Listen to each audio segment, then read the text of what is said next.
Nissan's Rogue just underwent a major overhaul for the 2017 model year, yet here we are already with a major feature update for 2018. Now I know what you're thinking. How much could have possibly changed in just a few weeks in one model year? Well, the Rogue's actually got a couple of new tricks up its sleeve, not the least of which is Nissan's new ProPilot Assist Driver Aid tech. I'll hop behind the wheel and show you how it works, but first, let me show you something around back.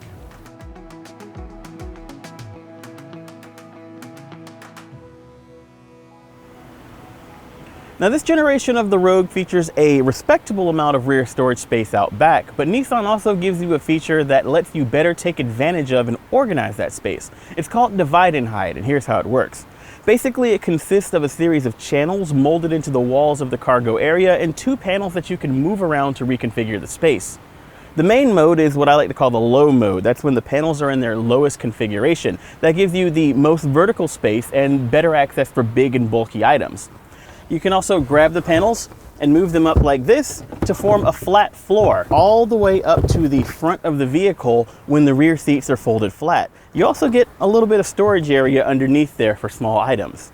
Now, if you don't want things to go rolling all the way to the front of the vehicle, you can lift this panel up like this to form a divider. Now you can stick your groceries here and not have to worry about where your oranges are going to go spilling.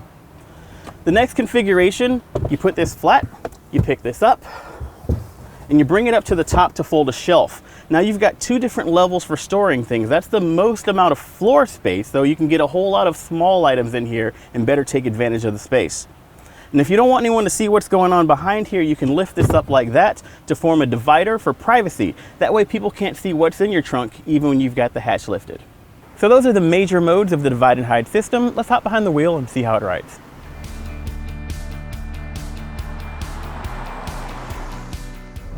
So the Rogue is powered by Nissan's 2.5-liter inline four-cylinder engine, making 170 horsepower and about 175 pound-feet of torque. Now that power goes through Nissan's continuously variable transmission on its way to the front wheels, or, like we've got, an all-wheel drive system that splits it between all four contact patches. Now in this configuration, the Rogue is good for about 32 miles per gallon on the highway, or about 27 miles per gallon combined.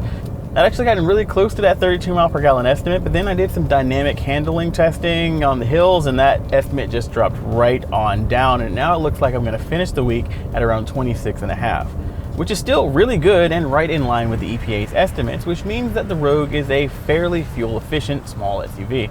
It's also a very smooth powertrain. Nissan's one of the only automakers that seems to have figured out how to tune continuously variable transmissions, so it's actually a very quiet ride. Off the line, responsiveness is okay, but the acceleration is quite good once you get it going. And once you hit cruising speed, it quickly settles into its continuously variable mode, where it sort of sits in that part of the power band that's quiet and very fuel efficient, independent of your car's speed. I like that.